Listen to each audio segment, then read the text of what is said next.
Good morning, students. Today we are going to start our next unit, atoms and nuclei.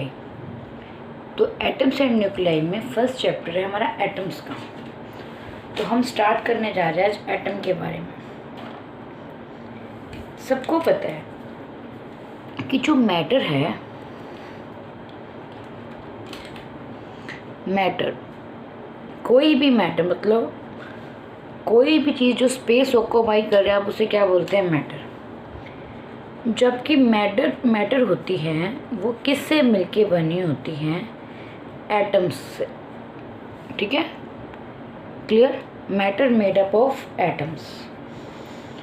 Atom के अंदर 3 basic particle होते हैं। ठीक है, कौन कौन से? इलेक्ट्रॉन्स, प्रोटॉन्स और न्यूट्रॉन्स। ठीक है, तो हमारे पास बहुत सारी एटम के बारे में अलग अलग थ्योरीज आई। ठीक है, सबसे जो पहला मॉडल था एटम का,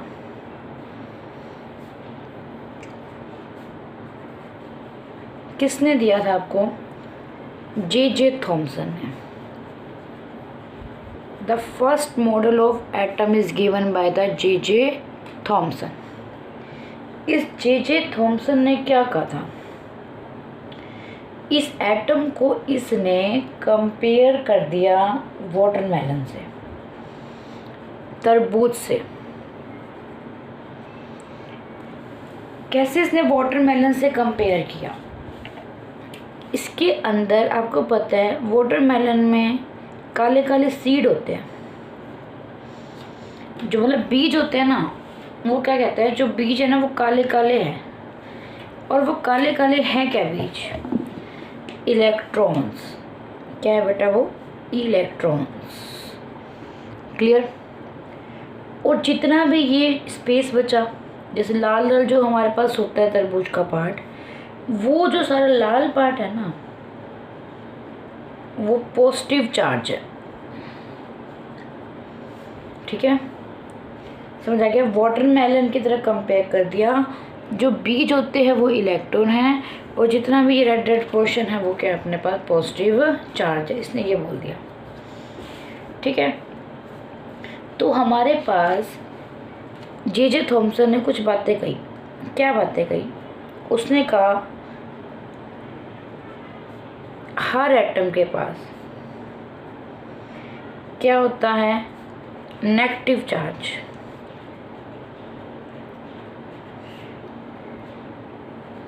Each atom consists of negative charge particle। उसको उसने क्या नाम दे दिया? इलेक्ट्रॉन्स। क्लियर? एटम है, हर एटम के पास नेगेटिव चार्ज है, उस नेगेटिव चार्ज को इसने क्या नाम दे दिया? इलेक्ट्रॉन। दूसरा पॉइंट इसने क्या कहा कि एटम इज स्फीयर की तरह है। Atom sphere.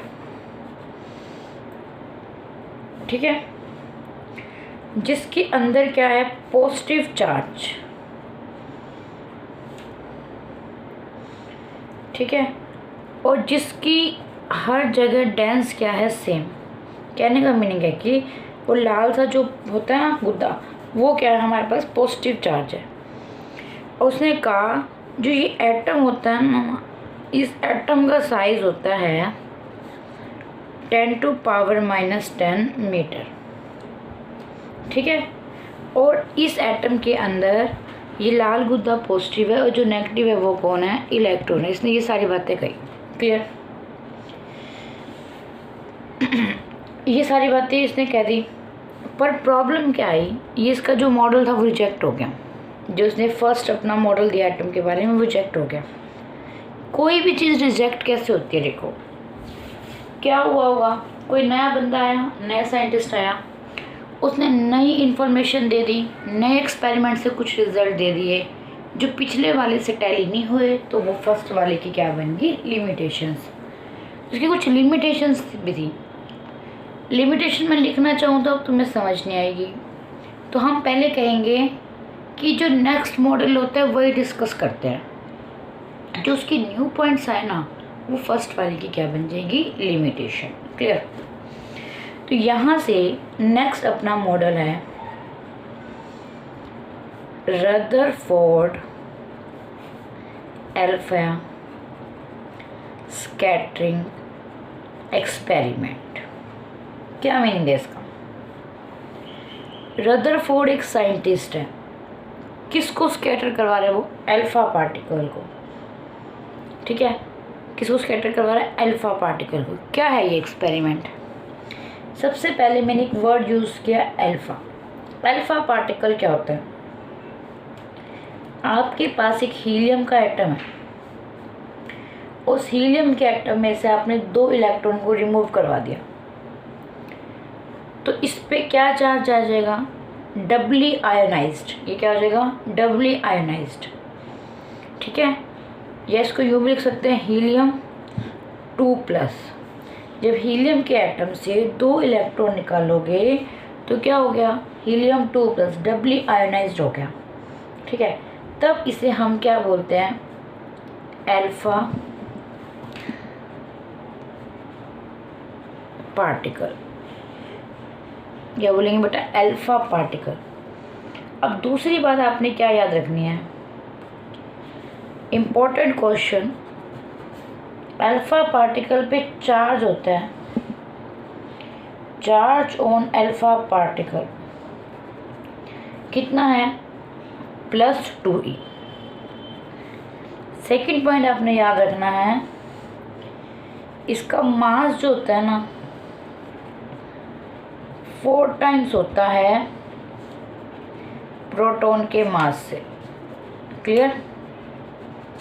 हीलियम में से 2 इलेक्ट्रॉन निकले, हीलियम ++ आया, चार्ज कितना होता है?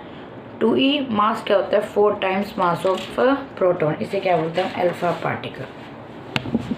एक्सपेरिमेंट, तो एक एक्सपेरिमेंटल सेटअप होगा, तो अब इसकी बात करते हैं एक्सपेरिमेंटल सेटअप की। ठीक है, कैसे इसने एक्सपेरिमेंटल की अरेंजमेंट करी, उसके ऑपरेटर्स कैसे सेट हुए, वो बात करते हैं। सबसे पहले ये एक लेड कैविटी दिखाई मैंने। ये क्या दिखाई बेटा? एक ये जो दिखाई है लेड कैविटी, इसके अंदर छोटी सी मैंने एक क्या रख दी? ओपनिंग। यहाँ पे एक रेडियो एक्टिव एलिमेंट रख दिया। रेडियो एक्टिव एलिमेंट वो होते हैं जैसे वो यूरेनियम, थोरियम, ठीक है, जो अपने आप टूट सकते हैं और अल्फ़ा, बीटा और गामा रेस को निकालते हैं। ठीक है, lead cavity source of alpha particle. यहाँ से हमारे पास कौन से पार्टिकल निकल रहे हैं? अल्फ़ा। ये ओपनिंग रखी है। उसके बाद यहाँ पे एक लगा होता है कोलीमेटर। क्या लगा होता है? कोलीमेटर। नाम से पूछ रहा है, कोलीमेटर, जो एक फाइन बीम प्रोवाइड करेगा अल्फ़ा की, उसे क्या बोलेंगे हम? कोलीमेटर। उसके बाद यहाँ पे आपका लगा हुआ है ये गोल्ड फॉइल। जैसे एल्युमिनियम का फॉइल होता है जिसमें हम रोटी लपेटते हैं, उसी तरीके से गोल्ड को हमने पतला सा कर दिया, उसे एक लेयर की फॉर्म में लाया, एक सिंगल लेयर की फॉर्म में, उसे बोलते हैं हम गोल्ड फॉइल। यहाँ से अल्फ़ा पार्टिकल आ रहे हैं, ये दिखा रखे हैं मैंने, अल्फ़ा पार्टिकल। ये क्या है? Beam of alpha particle. इसके चारों ओर एक सर्कुलर सी वो लगी होती है स्क्रीन। ठीक है, थोड़ी सी ओपनिंग होगी। ये बनी होती है जिंक सल्फाइड की। और यहाँ पे एक आपका लगा होता है डिटेक्टर, जो क्या करेगा? इस पूरे पे रोटेट कर सकता है। क्या क्या बताया मैंने? एक लेड कैविटी, इसके अंदर सोर्स रख दिया अल्फ़ा पार्टिकल, जहाँ से क्या निकल रहे हैं? Alpha particle. उसके बाद एक कोलीमेटर। कोलीमेटर क्या प्रोवाइड करता है? अल्फ़ा पार्टिकल्स को एक फाइन बीम देगा, मतलब इधर उधर ना जाए, एक पर्टिकुलर डायरेक्शन में जाए। फिर गोल्ड की फॉइल, फिर जिंक सल्फाइड, पूरा सर्कुलर, थोड़ी सी ओपनिंग है जैसे मान लो, और यहाँ पे एक हमारे पास डिटेक्टर है इस एक्सपेरिमेंट को देखने के लिए। क्लियर है यहाँ से? ठीक है, जैसे यहाँ बिस्मत रख दिया तो ये हमारे पास होते हैं रेडियो एक्टिव सोर्स। ठीक है, अब इसने क्या किया, ये क्या काम करता है जिंक सल्फाइड स्क्रीन क्या काम आती है देखने के। तो क्या होगा, यहाँ पे जिंक सल्फाइड स्क्रीन पे अल्फा पार्टिकल जब स्कैटर होके आएंगे तो फ्लैश लाइट आएगी, चमक से आएगी। वो उस चमक को हम क्या करेंगे, ऑब्जर्व। क्या करेंगे, उस चमक को हम क्या करेंगे, ऑब्जर्व। ठीक है, जैसे बात समझ आएगी। यहाँ पे जैसे अल्फा पार्टिकल मान लो यहाँ टकराया तो यहाँ चमक आ जाएगी, यहाँ टकराया एक चमक आ जाएगी, यहाँ टकराया एक ऐसे क्या आ जाएगी, चमक सी आ जाएगी। बात समझ आ गई?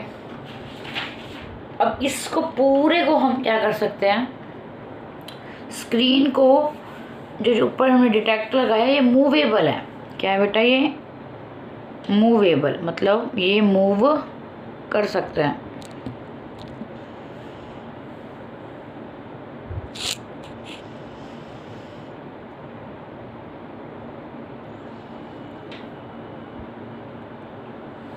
क्लियर? ठीक है, ये हम पूरा क्या कर सकते हैं,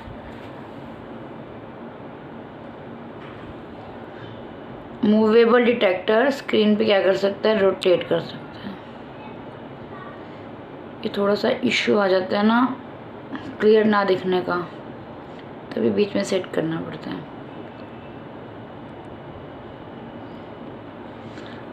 क्लियर? अब देखो ये एक्सपेरिमेंटल सेटअप हो गया। अब क्या प्रिकॉशन लेना है, ये सारा एक्सपेरिमेंट जो आप करोगे इसको किसी खाली सी चैम्बर में करना है। खाली चैम्बर से क्यों करना है, ताकि अल्फा पार्टिकल एयर के मॉलिक्यूल से स्ट्राइक ना करे, स्कैटर ना हो। होगी सेटअप होने के बाद मैं बात करती हूँ यस ऑब्जर्वेशन। इस एक्सपेरिमेंटल सेटअप होने के बाद उसने क्या क्या चीज़ें ऑब्जर्व करी। उसने देखा कि मोस्टली अल्फा पार्टिकल कहाँ जा रहे हैं, सीधा, मतलब वो डिफ्लेक्ट ही नहीं हो रहे। तो उसने पहला पॉइंट ये बोल दिया, most of alpha particle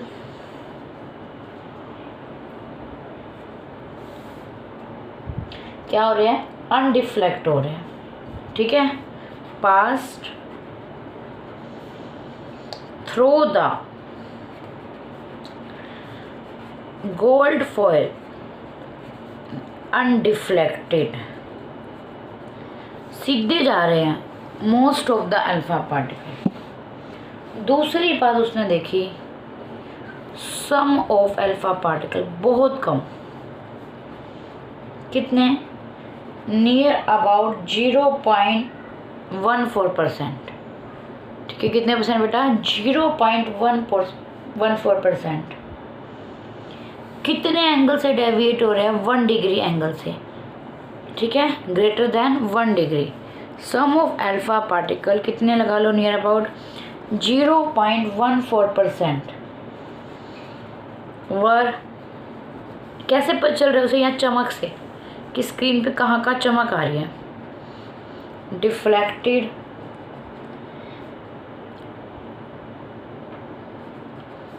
throw small angle, वो एंगल कितना है, ग्रेटर 1 डिग्री से। ठीक है, बड़ा। तीसरी बात है, एक आधा ही ऐसा पार्टिकल है जो अपना पाथ क्या कर रहा है, रिट्रेस, मतलब वो कितने एंगल पे डिफ्लेक्ट हो रहा है, 180 में। A few alpha particle, few means बहुत ही कम, मतलब जैसे कहते हैं कि 8,000 अल्फा पार्टिकल इस गोल्ड फॉइल पे इंसिडेंट हो रहे हैं, उनमें से सिर्फ 8,000 में से एक ही ऐसा है जो कौन से एंगल से डिफ्लेक्ट हो रहा है,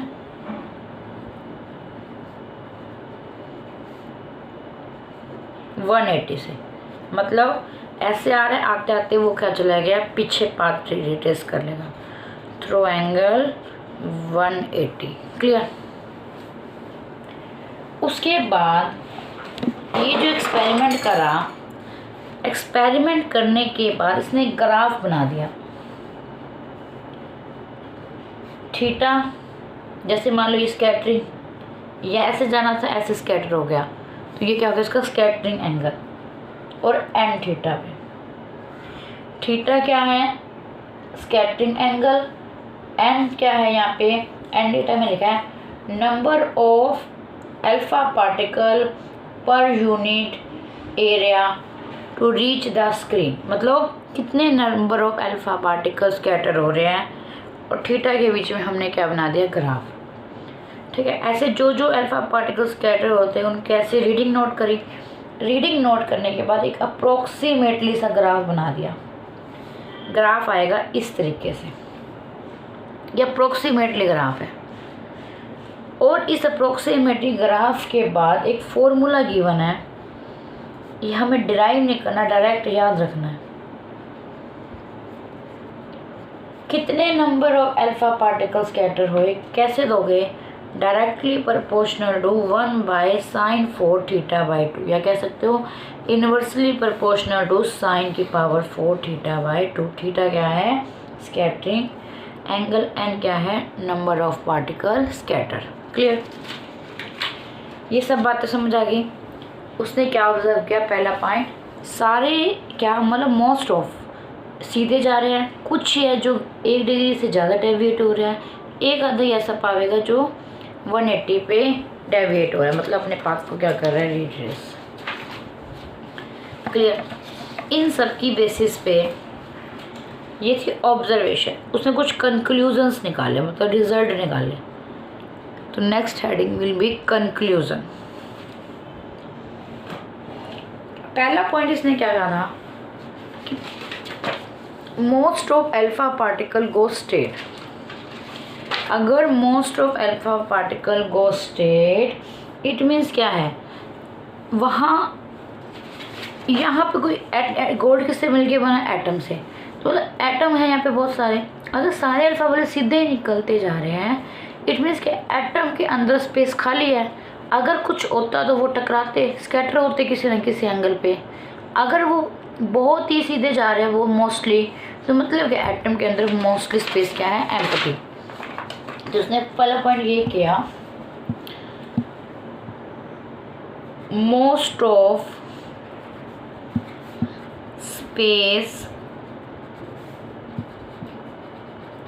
इन atom is empty. Y,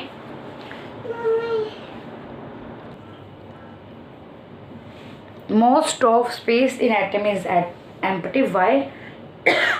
because बहुत से अल्फा पार्टिकल अनडेविएटेड होते हुए जा रहे हैं, सीधे निकल गए हैं। कुछ होगा एटम में कहता है तभी वो डेविएट होते, कुछ नहीं है तभी तो वो सीधा निकल गए। उसके बाद उसने ये कहा, जैसे जे थॉमसन ने क्या कहा था कि एटम के अंदर पॉजिटिव चार्ज हर जगह डिस्ट्रीब्यूटेड है। कहता है जी नहीं, सिर्फ जो हमारा पॉजिटिव चार्ज है वो कहाँ पे है, कंसंट्रेटेड है सेंटर ऑफ द न्यूक्लियस पे। इसी ने क्या बताया था, न्यूक्लियस के बारे में बताया था। ठीक है, उसने क्या कहा कि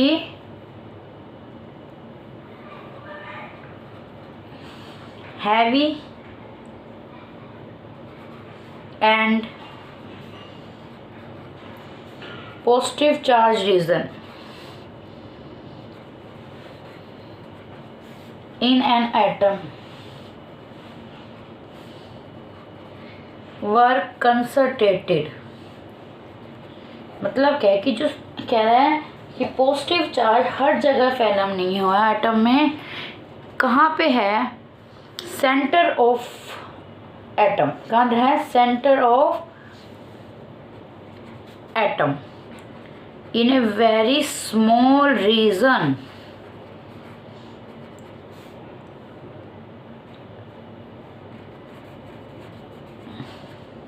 क्या कहा, एक तो पहला point most of space atom में खाली है।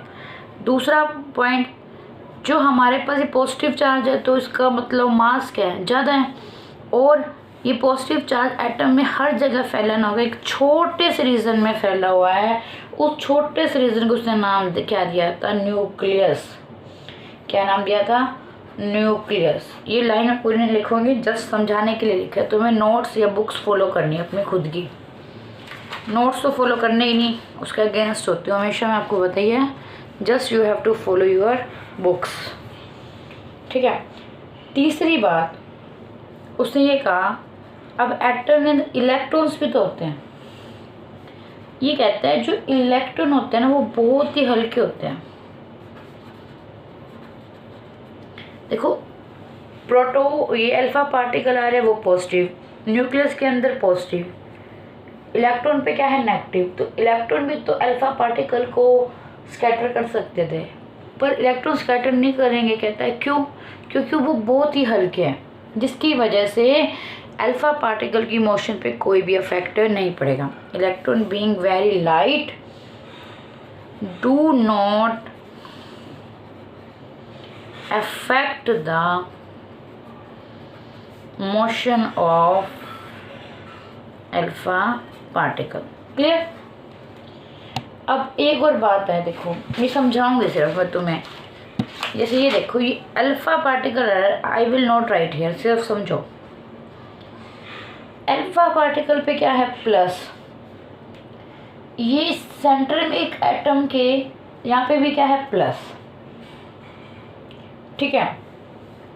ये अल्फा पार्टिकल यहाँ से चला, चलते चलते यहाँ आ रहा है, यहाँ पे भी प्लस, यहाँ पे भी प्लस। तो इन दोनों के बीच में क्या होगी, रिपल्शन। क्या होगी, रिपल्शन।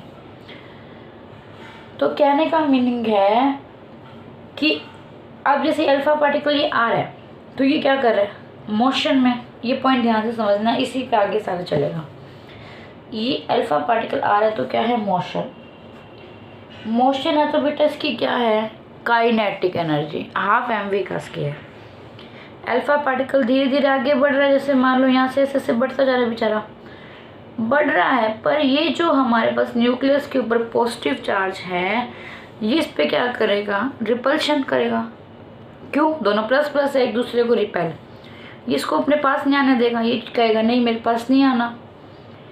तो अल्फा पार्टिकल अपनी जो काइनेटिक एनर्जी है वो क्या करेगी, यूटिलाइज करेगी। कहाँ पे, इलेक्ट्रोस्टैटिक फोर्स के अगेंस्ट, इलेक्ट्रोस्टैटिक या कूलम फोर्स के अगेंस्ट। क्लियर। तो धीरे धीरे अल्टीमेटली क्या होता जाएगा, ये अपनी एनर्जी को यूज़ कर रहा है, क्योंकि जितना पास आएगा रिपल्शन उतनी ज़्यादा होगी, उतनी इसको ज़्यादा एनर्जी अपनी खर्च करनी पड़ेगी अगर इससे आगे जाना है। तो ऐसे जाते जाते जाते जाते एक ऐसा पॉइंट आएगा कि इसकी सारी की सारी काइनेटिक एनर्जी ख़त्म हो जाएगी। अब ये यहाँ पे क्या आ जाएगा, रेस्ट में।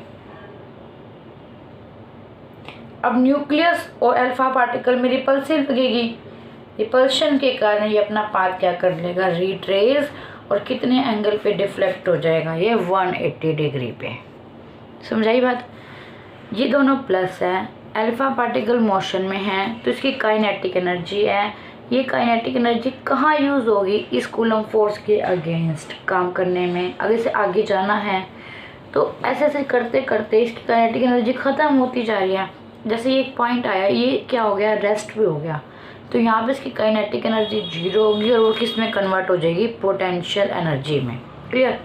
तो फिर से रिपल्शन हुई, रिपल्शन होने की वजह से अपना पाथ क्या कर लेगा, रिट्रेस। क्लियर। तो ये इसके कंक्लूजन थे।